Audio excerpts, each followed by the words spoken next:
Said, I'm going to go ahead and turn things over to our speakers today. You're going to be hearing from Shaun Davies with the American College of Chess Physicians and Lydia Symchych with ELB Learning. Lydia and Shaun, thank you both for joining us today, and over to you. Thank you, Tim.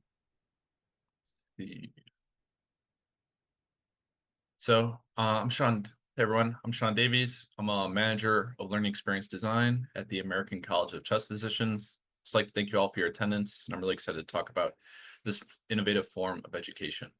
Yeah, and I'm Lydia Symchych. I use she, her pronouns, and I'm a game designer here at ELB Learning. And just so you know, I like to be on theme, so I have a cough today, if you hear that. Hmm. Hmm.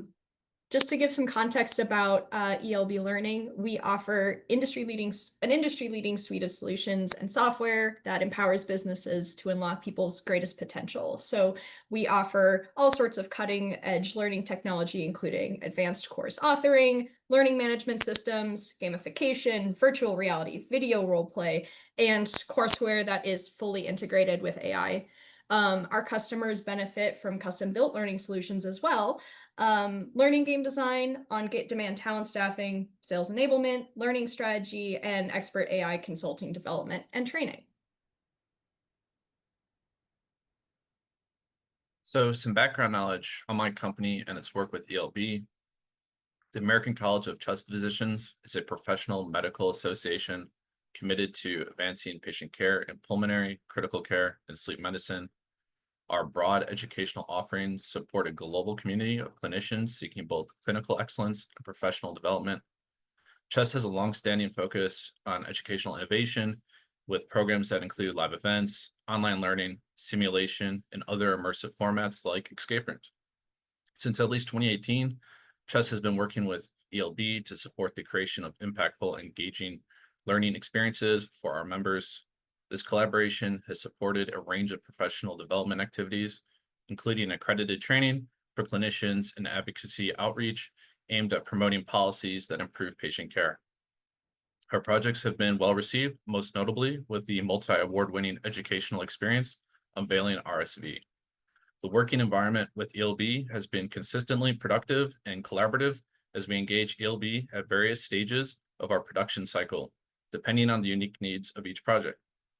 They consistently provide flexible, responsive support with professionalism and grace that helps us offer the best educational solutions to our members. Unveiling RSV is a whodunit style mystery game that teaches clinicians about respiratory syncytial virus, or RSV, pathophysiology, risk factors, impact, and potential complications, and the role vaccines play in preventing RSV in adults. Players take on the role of a detective investigating the RSV outbreak and identifying risk factors among attendees of a masquerade ball, which is the setting of the game. Unveiling RSV had a unique development situation due to the timeline allotted for its development. Just had done a lot of design and narrative drafting internally before approaching ELB with the concept. Around 50% of the game had been designed by my team at the time we approached ELB. This was an ideal point to collaborate as the concept was developed enough to provide direction, but still open enough to allow for pivots and creative recommendations. Once we partnered with ELB, I was able to assign my team to work alongside theirs in a creative development process, and it felt like I had doubled my staff. Overall, we were able to integrate each other's visions and deliver an exceptional product.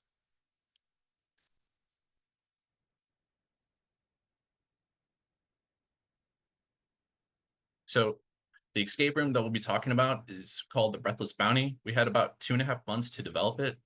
It was first initially made for an in-person experience that was hosted at our conference, and then it was transferred into a digital game. You play the role. You play as the sibling of a lighthouse keeper named Rose. As you solve puzzles in her home, you realize Rose has severe, uncontrolled eosinophilic asthma. So your sister Rose is currently in the ER because of yet another asthma exacerbation. She is a lighthouse keeper, and she reveals to you that she and every lighthouse keeper before her has been cursed. So a French pirate made a deal with the sea to be able to control the winds at the cost of his breath hundreds of years ago. This manifests as severe eosinophilic asthma. He then built the lighthouse with the money that he earned capturing English ships during the American Revolution, and the power and its cost passed through every lighthouse keeper to Rose. So you have to go through her house, solve puzzles, and find the pendant that represents the deal with the sea. You then have to figure out where you need to return it in order to break the curse on her and every future lighthouse keeper. So bringing empathy into gameplay, how do we make that connection? This is something we always attempt to bring into our game-based education. So with us in healthcare, the empathy in healthcare education involves helping clinicians emotionally connect with patients' lived experiences. In this escape room, empathy is fostered through narrative design, environmental cues, and puzzle elements that reveal the challenges patients face beyond clinical symptoms. We embedded empathy as a core learning tactic by building character-driven scenarios and with real stakes. Players don't just solve abstract puzzles, they're helping a patient, and the decisions they make feel personal. Narrative framing adds emotional weight and encourages players to consider how their clinical choices impact someone's life. The game development is set in the patient's home, or excuse me, the game environment is set in the patient's home, designed to reflect real-world lived experiences. Environmental cues like cluttered counters, mounting bills, or reluctance to seek help subtly tell the story of the patient's financial, medical challenges. These cues ground the experience in reality and foster a deeper emotional connection. We align puzzle mechanics with emotional moments, creating space for reflection and perspective taking. For example, when the puzzle requires the player to assess the patient's living condition or family dynamics, it prompts them to reflect on how those factors affect treatment and well-being. The overall game structure helps clinicians recognize how systemic inequities like access to care, housing, or financial barriers shape clinical outcomes. Instead of listing social determinants of health, we built them into the gameplay experience so players naturally uncover and internalize these factors through engagement.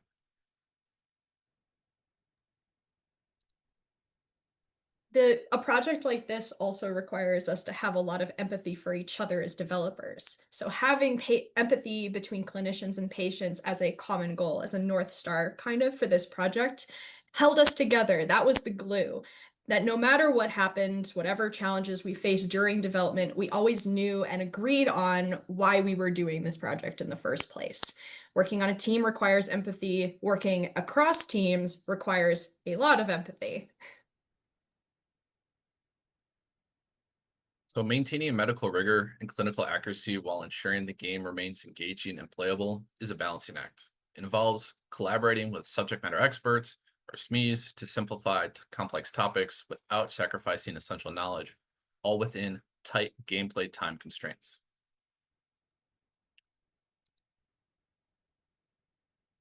Creative relationships, especially a client-vendor relationship, can seem at odds with each other. Business versus creative, us versus them. I actually think that it's much more productive to think about it as an hourglass shape. So both sides have their own interests and responsibilities that we have to translate effectively to the other side. There can exist tension between the two, but having empathy for the other side allows us to play to each other's strengths and weaknesses and to overall make a better product. So on my side of the hourglass, I had 3 key groups whose input I translate for the development team: SMEs, stakeholders, and leadership. With SMEs, we identify what's essential for the learning experience, move complex content into clear, actionable pieces for the developers, ensuring we deliver the right message without overwhelming the design. With stakeholders, I take their broad or high-level goals like engagement, innovation, or brand alignment and turn them into concrete design-ready direction, working with the development team to define where flexibility exists and where we need to hold firm. With leadership, I interpret top-line goals like timelines, budget, or strategic focus into real-world constraints and decisions. This ensures the development team stays aligned while shielding them from unnecessary noise.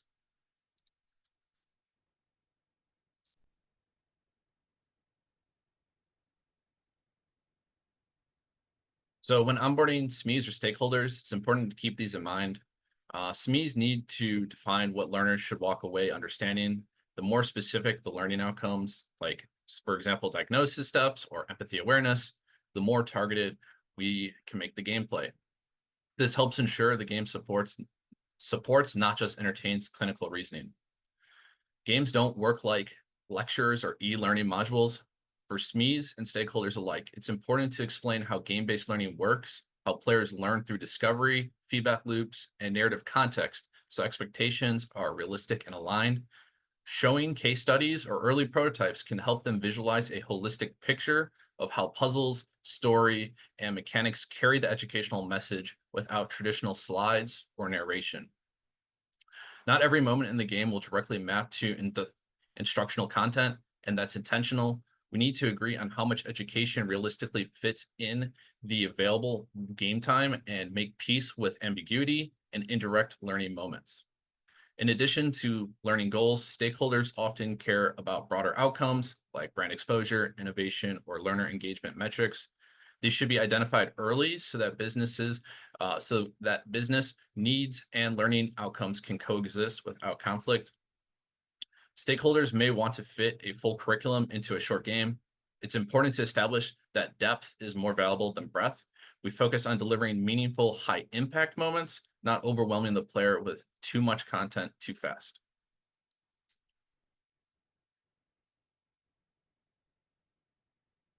One of the most common challenges in projects like this is that SMEs and stakeholders often approach the project with different priorities.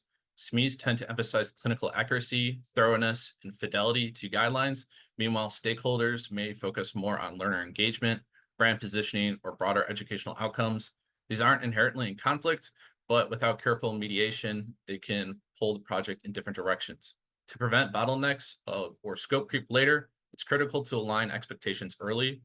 This includes clarifying what can realistically be taught within a limited game timeframe and agreeing on what success looks like from both a clinical and user engagement standpoint. Doing this upfront helps preserve both momentum and quality and significantly reduces the chance of having to rework content or mechanics later in the process. With game-based learning, the esoteric nature of the medium can result in content being forced into formats that don't fit. Helping SMEs and stakeholders understand the learner journey through gameplay is essential to avoid mismatched assumptions and design misfires.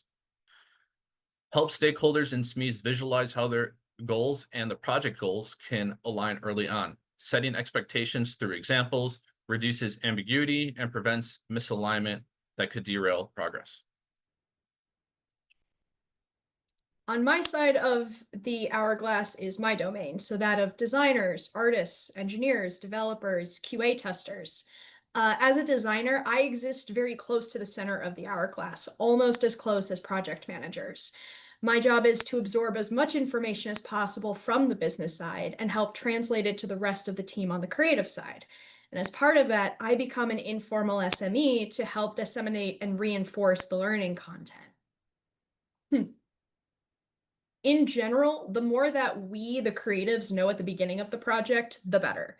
This includes content familiarization, so we need a solid grasp of the subject matter so that way we can embed the learning meaningfully throughout the whole project.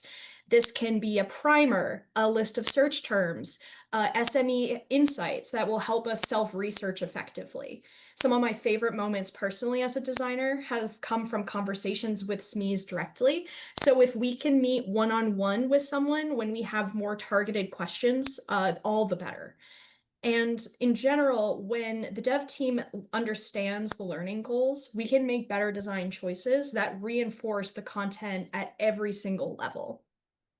We also really need to know gameplay constraints, establish time limits, team sizes if this is a team-based game, spatial requirements, or technology requirements. This will help us scope gameplay mechanics realistically.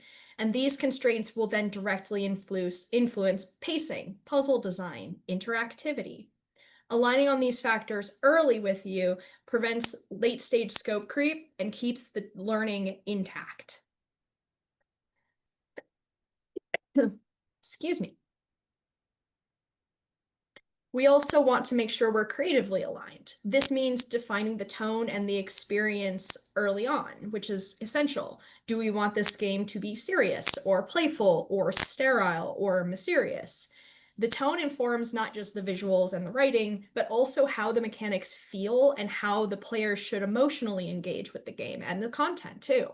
Setting this up front ensures consistency across all the design elements. And narrative framing as well. This helps answer the player's first question: why am I here and what am I doing? This narrative glue gives meaning to puzzles, it guides design decisions, and supports the engagement. Even a lightweight story helps unify the learning and the gameplay experience together into one entity. So I can come up with the final narrative that will fit the game and all the puzzles that we end up making. But if there's an overall tone or a narrative or emotional arc that you want, let me know so that way I have an emotional target I can aim for. I understand that this is a lot of homework to do before a project even starts. Collect as much as you can, especially the content primers and gameplay constraints. I will ask all the questions that remain to feel out the rest with you.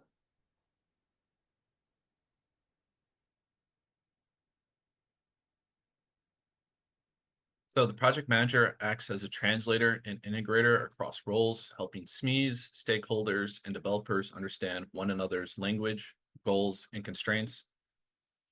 SMEs bring content depth, stakeholders bring business goals, and developers bring execution. The PM ensures none of these perspectives are siloed and that cross-functional understanding leads to better collaboration. Throughout the project, expectations can shift. The PM works to maintain shared alignment by clarifying scope, prioritizing goals, and surfacing assumptions early. This reduces miscommunication and keeps everyone focused on what's achievable and meaningful within the time and budget constraints. Projects like these are vulnerable to delays due to competing opinions, unclear direction, or decision paralysis. The PM's role is to keep the team moving, resolving conflicts quickly and decisively, ensuring blockers are addressed, and steering the project toward its shared goal without getting caught in unnecessary loops. A good PM knows when to advocate for learning objectives and when to protect creative flexibility. The balance is critical in game-based learning. Tilt too far into content and the game becomes dull. Lean too hard into fun and the educational value suffers. The PM supports thoughtful trade-offs that enhance both experiences without compromising either. I love project managers. And that is because context switching is hard, even for designers whose job it is to know and communicate the overall experience that we're aiming for. PMs play a crucial role in protecting the team's time and mental space, which allows every contributor to focus deeply on their own piece while trusting that the overall direction is sound. If I trust that the requirements and constraints are being monitored by someone, I can work more confidently and efficiently because I don't feel like I have to build for every possibility just in case the plan changes. So while we come from different realms, taking the time early in the development process to understand each other's roles and establish expectations sets us up for success as we tackle whatever may come up during development. And there are a fair number of conversations that come up a lot in development. For example, inclusive design and environmental storytelling. When we're designing inclusively, we mean both that the game should be playable by anyone in the literal sense, can they play it, and that the game should be active in representing people and their intersectionalities with accuracy and respect. So designing for accessibility across browser-based and in-person formats. This can also take the form of prioritizing psychological safety and cultural sensitivity, because people cannot learn and grow if we feel unsafe or unwelcome. We also really wanted to represent diverse patient identities and lived realities and apply social determinant of health frameworks to the character and the environmental design to bring these characters to life. We were also able to bring them to life through environmental storytelling. In any medium, it is much more powerful and memorable to show a story rather than tell a story. And because demonstrating social determinants of health and fostering empathy for patients was a primary goal of the project, art and design put a lot of effort into figuring out what the space could tell us about Rose's condition. So we designed the patient's home environment to communicate social and medical history nonverbally.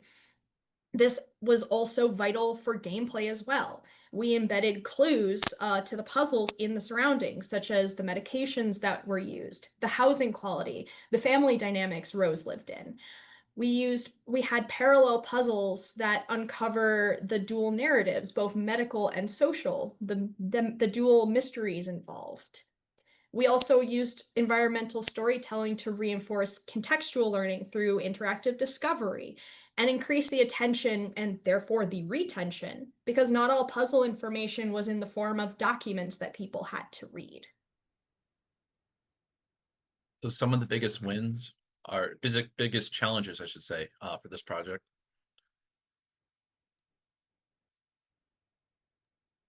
So this happens on every project. The game would be even better if the content scope were more narrow, so that way we could give each item more attention and more room to breathe. And maybe this will happen in every project, and it will always be a challenge because of time constraints and because we get excited about the subject matter. We want to communicate more because we think it's important. But this is why early conversations across both sides of the hourglass about prioritizing content and focusing it in, they are vital. Well, everything feels important to convey to the player. Set yourself up with a focus early on so you won't feel like you're leaving concepts half-baked or only at a surface level later in the project. So the map you're seeing here is the treasure map within the game. It's actually showing the pathway for type 2 asthma. And with that, the original treasure map structure evolved significantly throughout development. We had to increase complexity and restructure the map several times to better support the learning objectives, the narrative, and player usability. The game was initially designed around treating multiple patients. The structure shaped both puzzle and thematic choices. When the requirement changed to a single patient focus, we had to pivot the story, revise the environment, and rethink player progression. Delayed feedback and tight timelines created a bottleneck. I had to process input quickly while the dev team waited on direction. Without early alignment on goals and constraints, we moved forward based on assumptions that later had to change. This led to rework, moments of blurred content boundaries, and early attachment to ideas that weren't fully validated.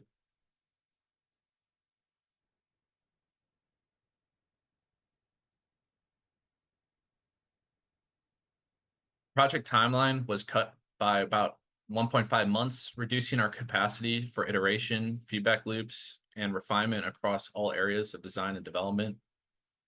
Stakeholder feedback wasn't delayed in absolute terms, but under such a compressed schedule, it simply wasn't fast enough to keep pace. Even brief delays created bottlenecks because the team couldn't move forward without key decisions.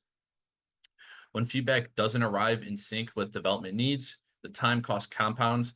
Not only do you wait, but you also need time afterward to process input, adjust content or mechanics, and realign the team.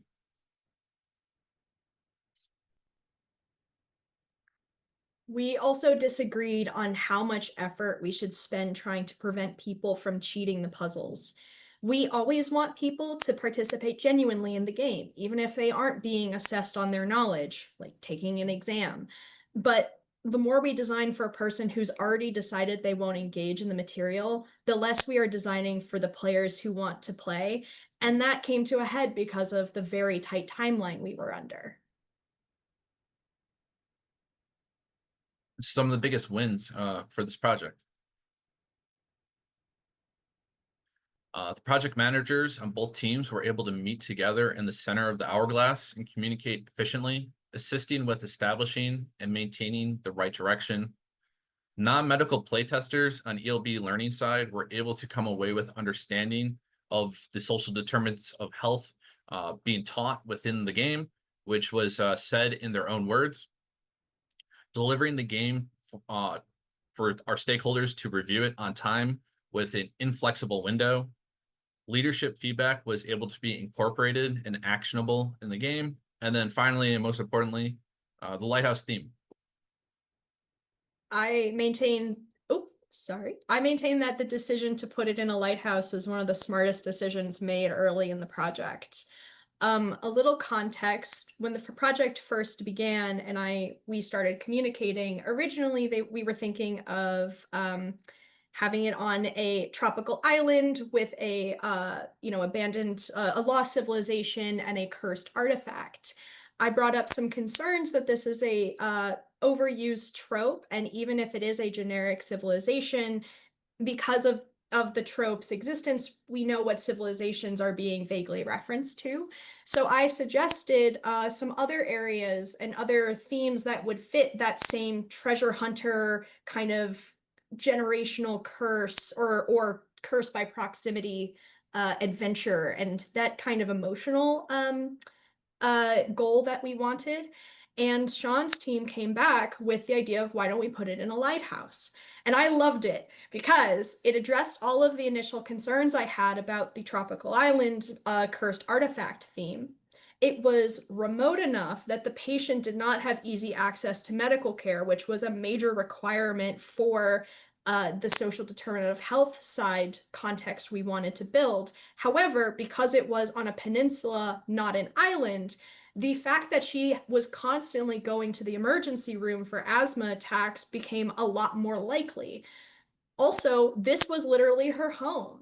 It facilitated that empathic window in her life that brought these social determinants of health to life and made the puzzles make sense in context because it made sense why we could see so many prescription bottles in her trash can, for instance. Excuse me.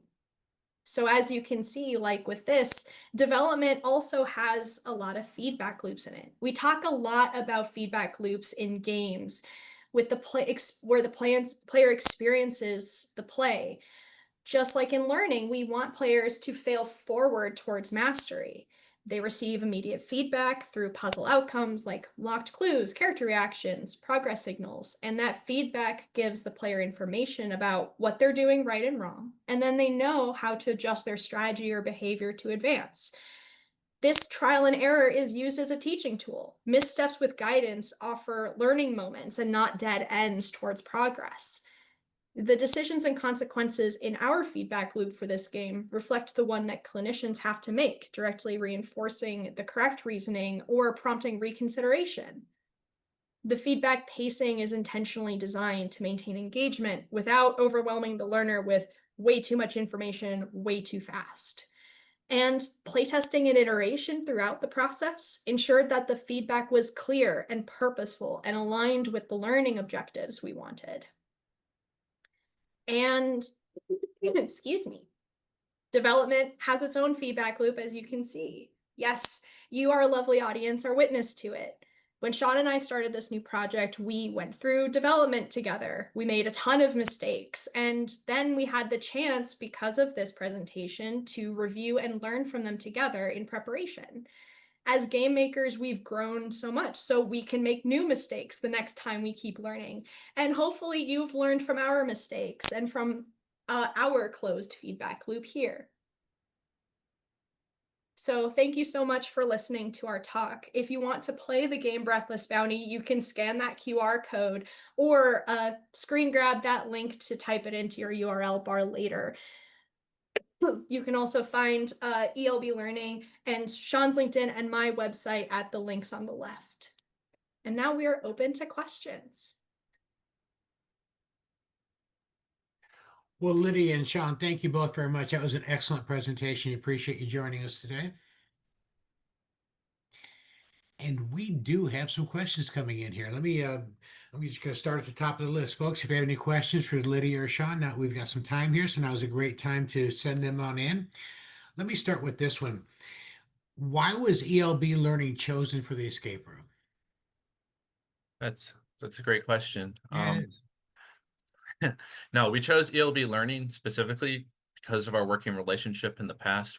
They've always done high fidelity work with us and met us where we are with our current project development.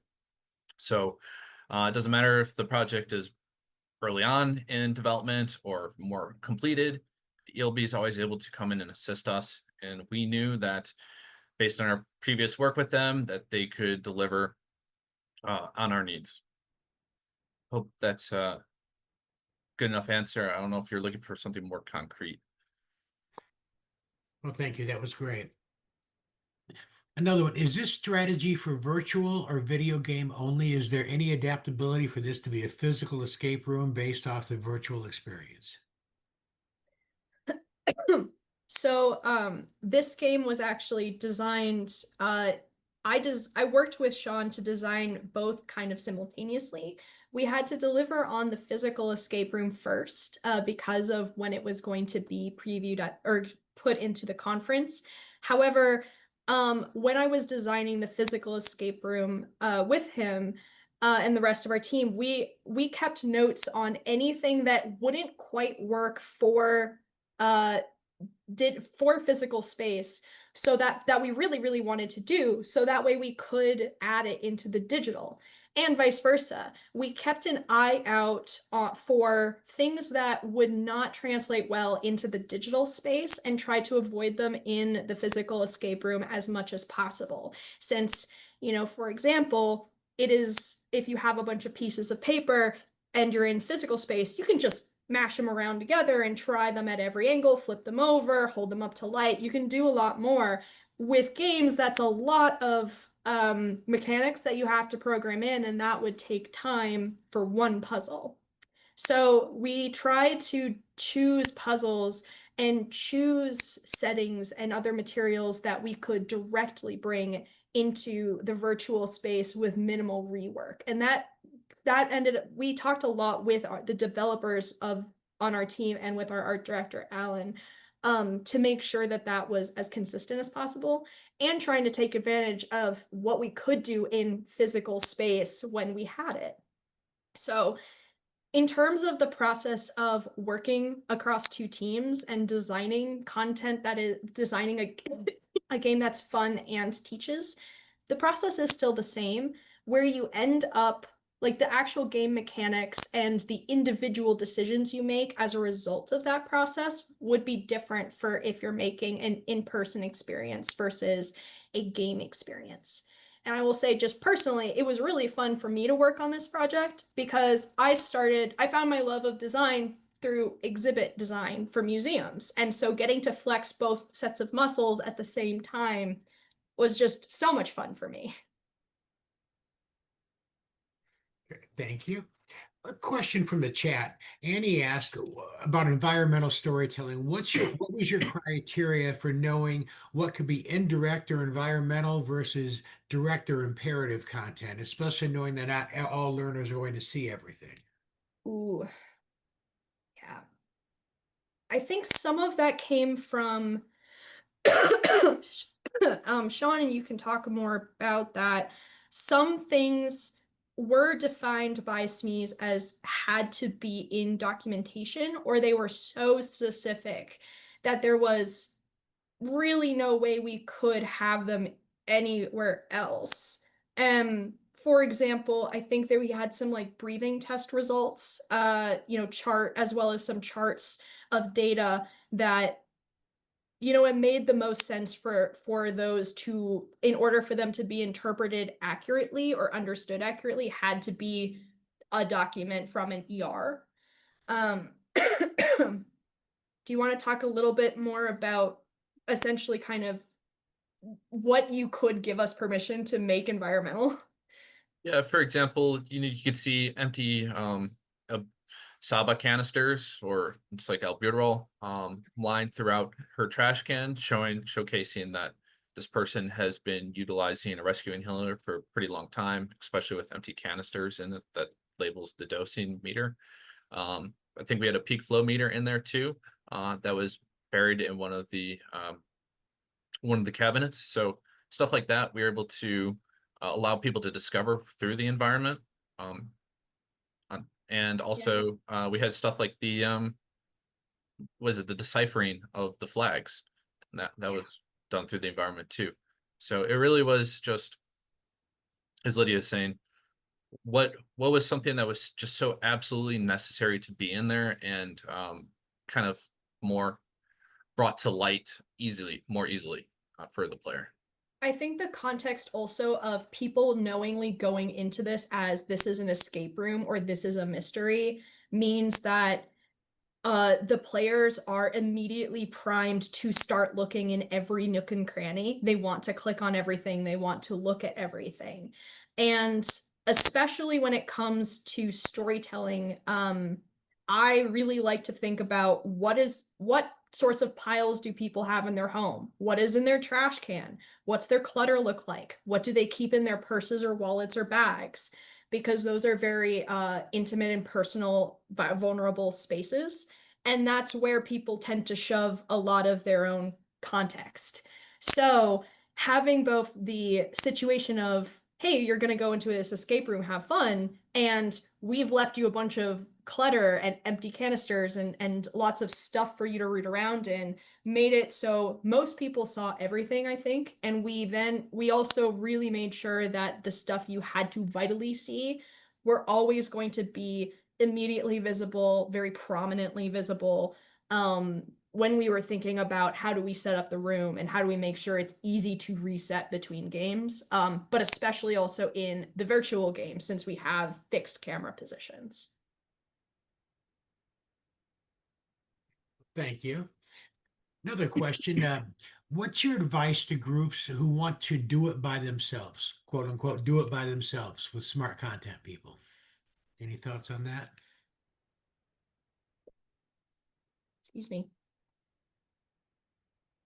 I think still have outside perspective playtesters if you can. Um, it is in the same vein that having a project manager is so deeply helpful when you're a creative, having being able to test it with people who don't know your content or don't know your project is going to show you where you are making silly mistakes and also where you are deeply succeeding. Um, that is something that it's the same I like advice I got in school is if you leave your essay on the subway, if someone picks it up, they should be able to understand what your content, what your topic is by the time or what your argument is. It's that same idea. Um, that I think is the most important thing, and I think it's also one of the most rewarding parts of development, especially when you're bogged down by problems, seeing where you are just getting it and nailing it can be very helpful. Yeah, another thing I would say is play other escape rooms. See what other people have been doing and what had worked when you played it, what worked, then clicked for you as the player. Seeing if those would be good integrations for your needs. Excellent. Thank you. Man, Patricia just said this is a comment, not a question. I bet you had a blast creating this. Yeah, it's definitely on the more fun side of the projects. Excellent. Another question. I'm sorry, hold on one second. Oh, I'm sorry, I moved page right past it. Learner feedback. Did you get any learner feedback from people on this? Ooh, Shaun, what did you hear? What have you been hearing in general? That's testing my memory now. But learner feedback wise, it was received positively. Especially when we hosted this at the conference, it was easier for me to get touch points with people.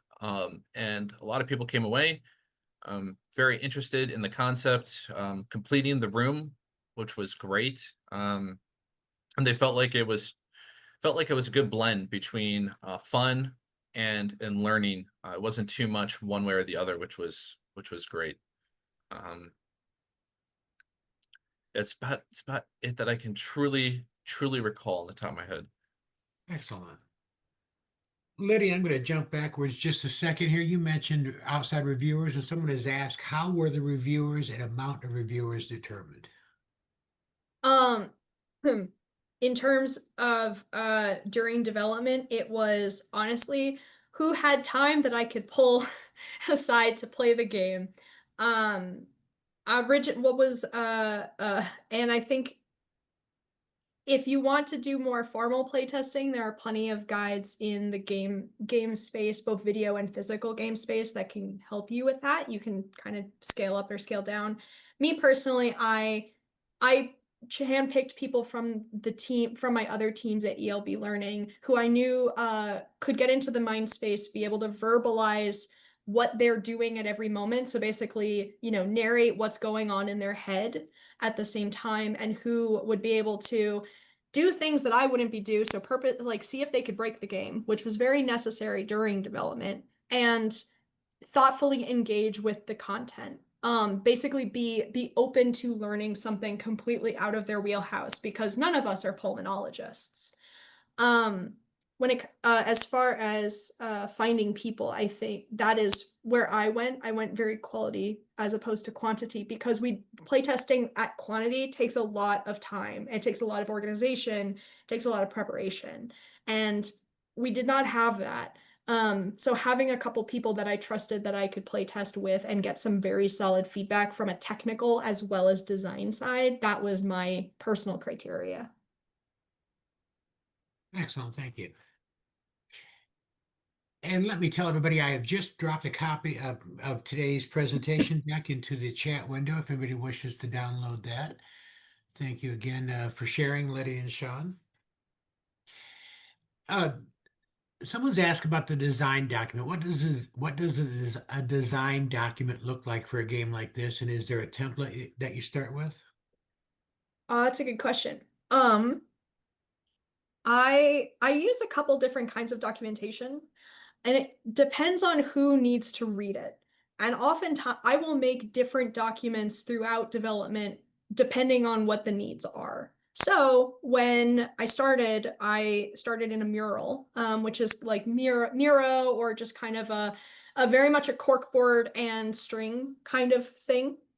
I started putting in research clippets there, pictures of remote lighthouses, as well as urban explorer spaces, because that was some of the inspiration I was trying to pull from. I started that's where I would map out how puzzles were layered in similarly virtual and similarly timed escape room experiences, so I could get a sense of how much puzzle I needed to make. From there, I made a design document. So outlining what's the content, what is the list of the puzzles, where is the content fitting in with all of those. And that is actually a document that Shaun added a ton to as well. We collaborated on that document to make sure we were checking every box on both sides of content needs, sponsorship needs, any restrictions or requirements that we had to make sure we followed. Fast forward to when we were developing the virtual game, I worked with Alan and I made a couple different, one a document and one a slide deck, basically showing what does every screen look like in the game. How is it oriented in relation to the others? So like if you were standing in a room, this screen's here, this screen's here, this screen's here, representing those facets. And where all the puzzle stuff was, essentially a map to show where Alan had to put things, and how the developers and storyline had to link the logic of collecting things and doing the puzzles in that back end. So that way I could then essentially pass them that so they could build the game to those specifications. And a lot of the documentation I made was in conjunction with people. So with Shaun, with Alan, with the developers, and they were eventually became obsoleted, but for a long time are live documents. If something had to change, I would edit it and let them know. One other thing too that you can do is just a good foundational template is a learning experience canvas. If you were to go on Google and like go Google Images or something, you'd be able to find a good launch point from that as well. I also there's, if you want to think about like a design document for a facet of the game, looking up one-page design documents, there are plenty of explanations, critiques, alterations to that idea and to that template. You can find a lot of that sort of thing there if you want to try making a document to communicate a piece of your game or a very, very broad scope look at your game. Excellent, thank you.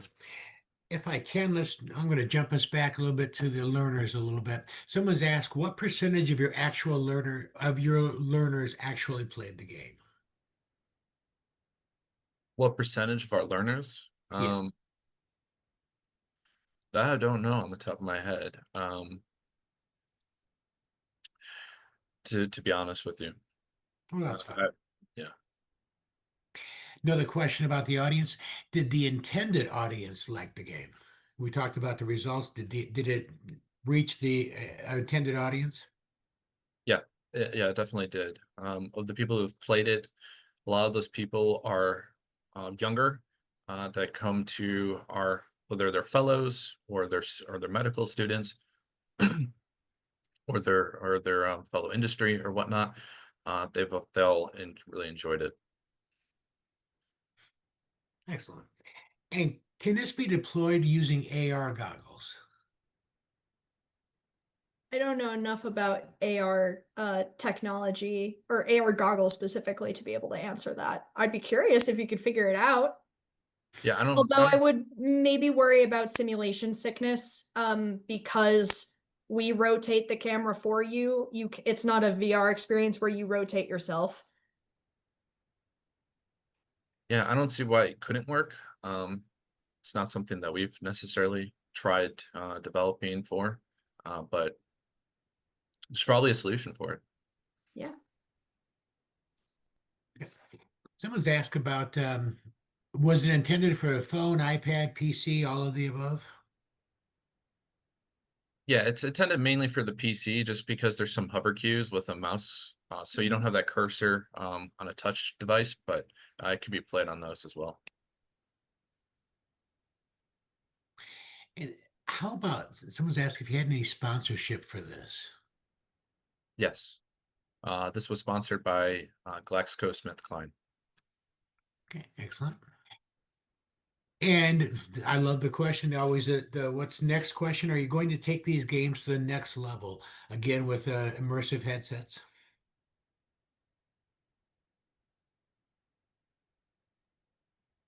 I guess, do you mean in terms of porting this game to then become immersive or making new games that are immersive? My Thank you for unfortunate quick taking their answer answer. is that would greatly be determined by Shaun and his team and the amount of development time, because AR and VR takes a lot of development time.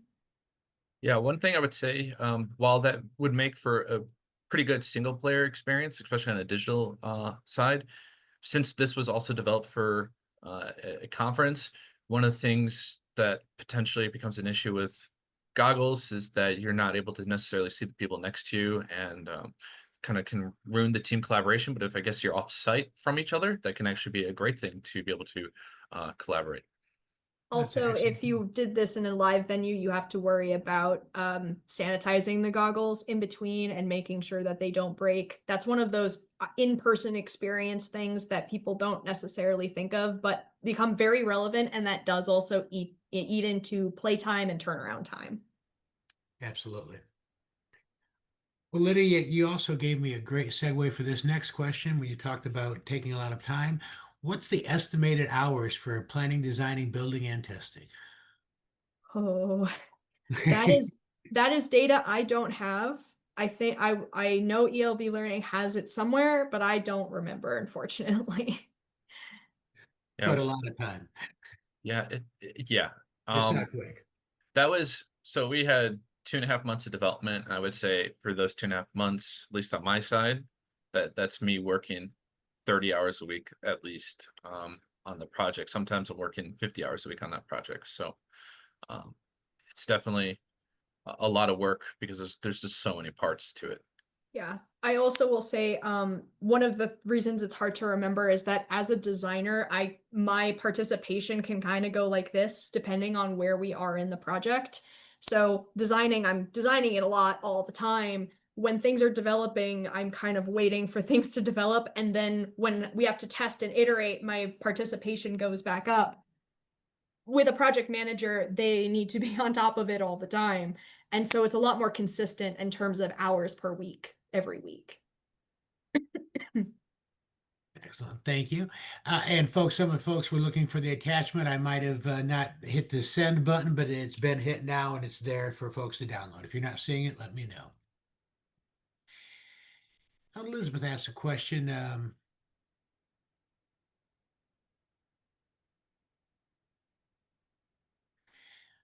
I'm worried my learners could have, or might be saying this could have been an email after I've done all this work. What do your docs say about it?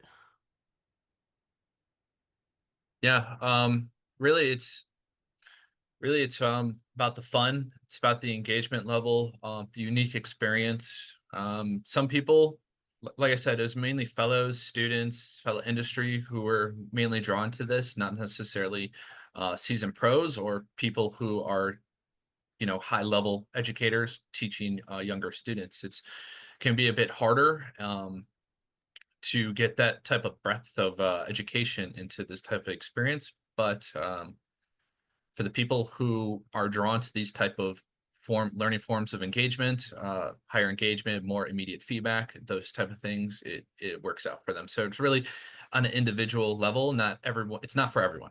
Yeah.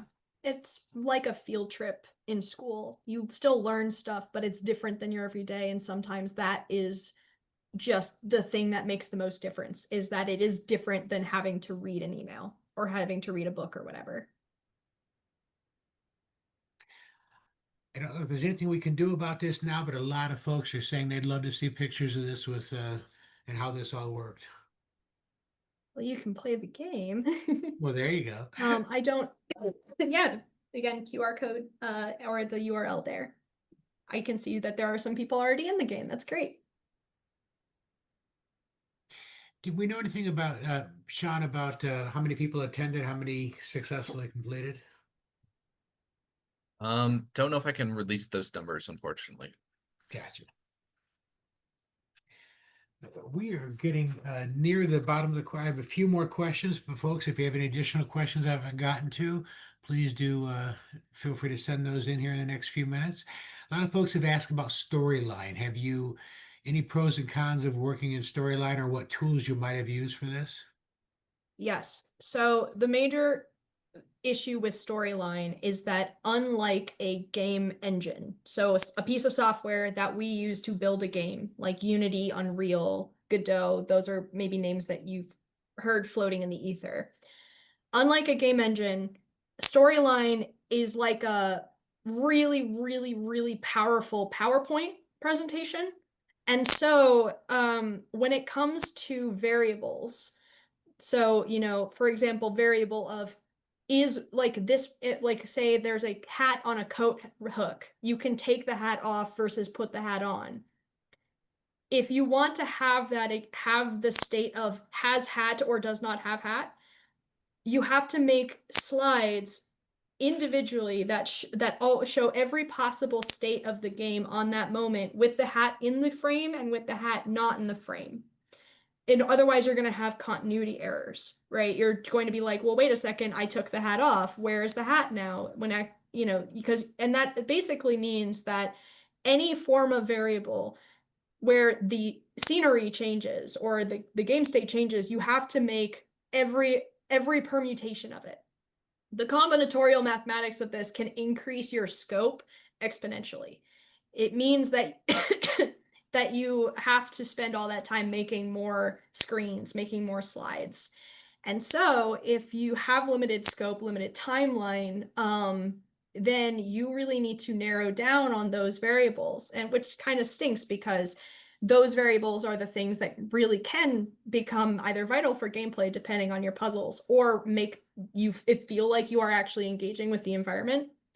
So when we were translating, when we were working in the virtual space, Alan and I went through and had to figure out how do we minimize the number of variables as much as possible, and what, you know, form of continuity errors we would be okay with existing. Just because we physically did not have the time or the people power to make every single permutation, and then also it would cause the project to bloat and become very slow. That's the main issue with storyline. And it definitely depends on how much, if you want to have a lot of branching in your story or in your content, and you're only going through one branch, you're not backtracking and expecting the backtrack to remember things, that might be okay.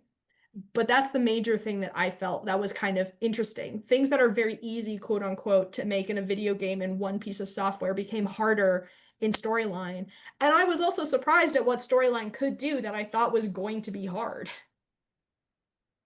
Yeah, and with Storyline 2 or any equivalent type software, a good reason why we really wanted to go forward with it is the fact that it works within an LMS. And if you have a learning management system that you need to interact with for your learners to be able to get access to, it has built-in features for easy reporting as well. So can make that side of production a little bit more streamlined.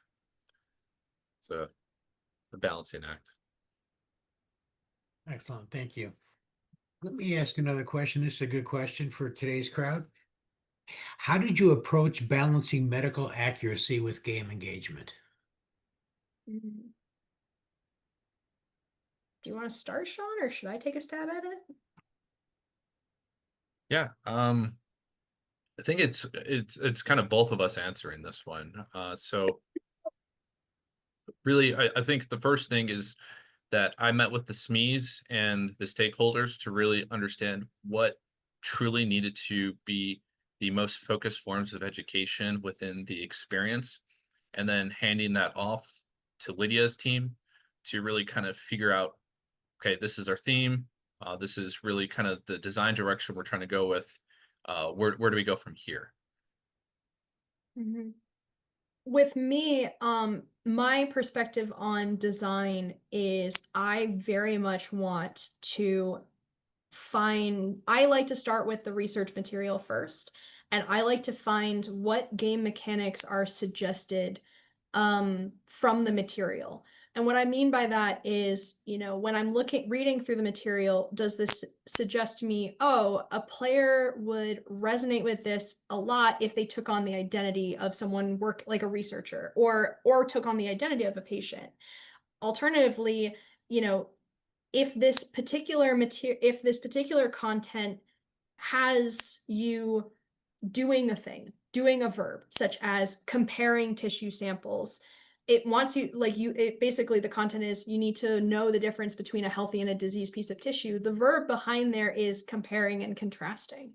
In that case, I find those verbs and I use those verbs in the game mechanics. That means that, for learning what a diseased tissue looks like, I'm going to want the game mechanic, the player, to be comparing and contrasting something to then be able to learn it. That's the kind of integration between learning and fun, learning and doing, learning and interactivity that makes the content and the fun simultaneous, instead of adding a thin veneer of, hey, you like this, you like fun stuff? Here, have some learning underneath it. We call it kind of chocolate covered broccoli. Ideally, the fun and the learning and the interactivity comes from the material itself. And sometimes that's hard to find. Other times where we can add the fun is we piggyback onto it. So environmental storytelling is a way we were able to offload content or make it blossom. And that honestly piggybacks off of the verb, the very fun verb of exploring, snooping, investigating. So that's another way that we're able to marry the two things together. So they're not at odd, they're ideally never in tension with another because they are begot from one another, is my goal as a designer, ideally. Sometimes it doesn't always happen and you have to figure it out, but that's usually what I aim for. Well, Lydia and Shaun, we are at the bottom of the hour, so I'm going to go ahead and cut off Q&A. Folks, we had some great questions today. If we did not get to yours, I apologize. We'll try to get answers to you offline, or you've noticed that they've shared, our speakers have shared contact information, and ELB as well. Certainly, we can help you with any questions you have. Shaun and Lydia, thank you again for joining us today. Great job today. Thank you. Thank you. And if you're in the US, have a good Memorial weekend. I also wanted to point out that ELB will be at the L10 Annual Conference this summer with booth number 215, I believe it is. Great. And folks, just as we're closing out, I wanted to share with you an invitation to get involved with L10. We'd love to have you talk on a webinar, write an article for Focus, join a committee. Lots of ways you can get involved if you'd like. You can reach out to me or any L10 staff member. We can help you get started. And I'm going to invite you all to join us for our next program. We'll be back on Tuesday, June 24th, talking about AI Health Check, a guide to smarter adoption.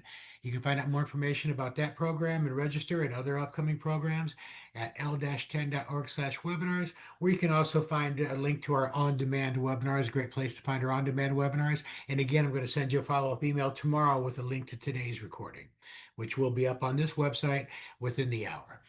So let me just send final thank yous to our speakers again, Lydia Symchych and Shaun Davies, to our sponsors, ELB Learning, and to all of you for your time, attention, and participation. Everybody have a good rest of your day, a good rest of your week, and we will talk to you all soon.